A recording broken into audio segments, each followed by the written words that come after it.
മാർക്കറ്റിൽ പോയിട്ട് വരാം. കടലിൽ നിന്ന് പിടിച്ച ഫ്രഷ് മീനുണ്ട്, അതൊന്ന് മാർക്കറ്റിൽ പോയിട്ട് കൊടുത്തിട്ട് വരാം. ഓക്കെ.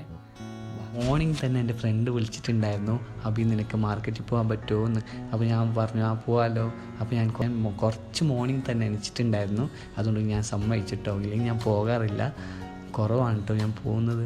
അപ്പം മനുവേട്ടനായിരുന്നു, മനുവേട്ടന് സ്വന്തം തോണിയാണ്, ഞാൻ മനുവേട്ടന് പോവാണ് കേട്ടോ. കുറച്ച് മനുവേട്ടനോട് ഒന്ന് സംസാരിച്ചിട്ടോ, എന്തൊക്കെയുണ്ട് മീൻ, എങ്ങനെയുണ്ട്, പോയിട്ട് എന്തെങ്കിലും ഉണ്ടോ, എന്തെങ്കിലും കിട്ടുമോ നിങ്ങൾക്ക്, അങ്ങനെയൊക്കെ സംസാരിച്ചു. എന്നിട്ട് ഞങ്ങൾ മാർക്കറ്റിലെത്തിട്ടോ. മാർക്കറ്റിലെത്തിയ ഉടൻ മനുവേട്ടൻ അത് പൊക്കി ഒറ്റ നടത്താണ് കേട്ടോ. ഞാൻ പിന്നാലെ ഓടി പിടിച്ചതാണ്. പിന്നെ ഒരു ചേട്ടനെ കണ്ടപ്പോൾ നല്ല ഞാൻ വില ചോദിച്ചു, ചേട്ടാ എത്ര ഇതിന് വില? ഞാൻ മുന്നോട്ട് നടക്കുകയാണ് അത് കേട്ടിട്ട്. അപ്പം ഇവിടെ അടുക്കടുക്ക് എനിക്ക് വരുമ്പോൾ എപ്പോഴും മനസ്സിലിങ്ങനെ വന്നുകൊണ്ടുണ്ട്. എന്താ വെച്ചാൽ ഇങ്ങനെ ഒരു മാർക്കറ്റ് ഞാൻ എൻ്റെ നാട്ടിൽ മാത്രമേ ഞാൻ കണ്ടിട്ടുള്ളൂ. എന്താ വെച്ചാൽ മഴ വന്നാൽ ഇവിടെ ഭയങ്കര അവസ്ഥയാണ്. പെട്ടെന്ന് എനിക്ക് മനസ്സിൽ വന്നു, മനോട്ടൻ എവിടെയാണ് എൻ്റെ കൂടെ വന്നേ, അവരെ ഞാൻ മനോട്ടൻ്റെ മീൻ കയ്യിലുണ്ട്, നേരെ കണ്ടില്ല. അപ്പോൾ ഞാനത് കാണാൻ വേണ്ടിയിട്ട് ഓടിപ്പോയിട്ടോ. ഞാൻ ഓടി എത്തുമ്പോഴേക്കും അവിടെ ബാറ് വേളി തുടങ്ങിയിട്ടോ. ആ ബാറ് വേളി കഴിഞ്ഞപ്പോൾ തന്നെ നേരെ പൈസ വാങ്ങിക്കാൻ ഓഫീസിൽ പോയിട്ടോ. അവിടെ നിന്നൊരു ബില്ല് തന്നു.